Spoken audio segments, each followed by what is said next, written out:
Hello students, Hindi में हम मिठाई वाला नामक पाठ पढ़ रहे थे और ये पाठ हमने यहाँ तक पढ़ लिया था।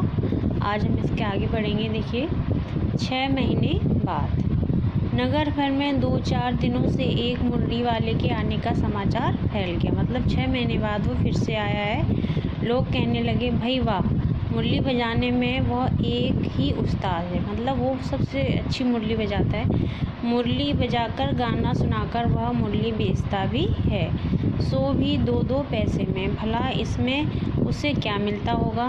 मतलब मुरली बेचता भी है और 2-2 पैसे में, बहुत ही सस्ती मुरली बेचता है। लोग कह रहे हैं भला उसमें उसे क्या मिलता होगा। मेहनत भी तो ना आती होगी। एक व्यक्ति ने पूछ लिया, कैसा है वह मुरली वाला। मैंने तो उसे नहीं देखा। उत्तर मिला, उम्र तो उसकी अभी अधिक ना होगी, यही 30-32 का होगा। दुबला पतला गोरा युवक है, बीकानेरी रंगीन साफा बांधता है। वही तो नहीं जो पहले खिलौने बेचा करता था। उसी की बात चल रही कि ये वही तो नहीं है जो पहले खिलौने बेचा करता था। क्या वह पहले खिलौने भी बेचा करता था? हाँ, जो आकार प्रकार तुमने बतलाया उसी प्रकार का वह भी था, तो वही होगा। पर भाई है वह एक उस्ताद।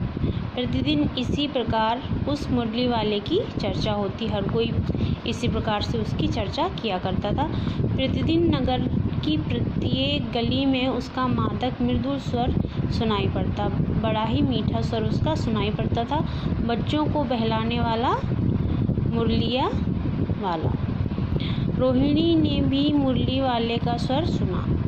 तुरंत ही उसे खिलौने वाले का स्मरण हो आया। उसका मुरली वाले का स्वर माने उसकी आवाज़ सुन कर के खिलौने वाले का स्मरण हो आया। मतलब उसी की उसे याद आ गई। तुरंत उसने मन ही मन कहा, खिलौने वाला भी इसी तरह गा गा कर खिलौने बेचा करता था। रोहिणी उठकर अपने पति विजय बाबू के पास गई।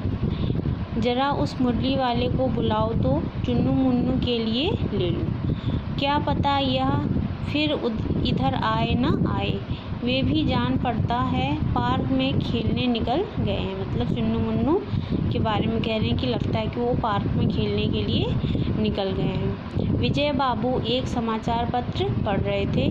उसी तरह उसे लिए हुए वे दरवाजे पर आकर मुरली वाले से बोले, क्यों भाई, किस तरह देते हो मुरली? किसी की टोपी गली में गिर पड़ी, किसी का जूता पार्क में ही छूट गया और किसी की सोथनी का मतलब ये लिखा है पाजामा, सोथनी ही ढीली होकर लटक आई है। इस तरह दौड़ते हाँफते हुए बच्चों का झुंड आ पहुंचा। मतलब जो कोई उसे देख रहा था वो अपने अपने काम छोड़कर तुरंत उसके पास पहुंच गया।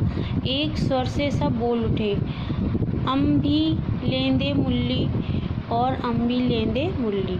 मतलब ये बच्चे अपनी तुतलाती हुई आवाज़ में कह रहे हैं। मुरली वाला हर्ष गदगद हो उठा। मतलब वो खुशी से गदगद हो उठा है। बोला, सबको देंगे भैया, लेकिन ज़रा रुको, ठहरो, एक एक को देने दो। कभी इतनी जल्दी हम कहीं लौट थोड़ी जाएंगे। बेचने तो आए ही हैं और हैं भी। इस समय मेरे पास 1-2 नहीं, पूरी 57। हाँ बाबूजी, क्या पूछा था आपने, कितने में दी तो वैसे 3-3 पैसे के हिसाब से हैं, पर आपको 2-2 पैसे में दे दूँगा। ठीक है, विजय बाबू से कह रहा है कि वैसे 3-3 पैसे के हिसाब से हैं, लेकिन मैं आपको 2-2 पैसे में दे दूँगा। तो ठीक है, आज हम इतना ही पढ़ेंगे यहाँ तक, और इसके आगे हम कल पढ़ेंगे। तो आप भी इसका पढ़ करके अभ्यास करेंगे।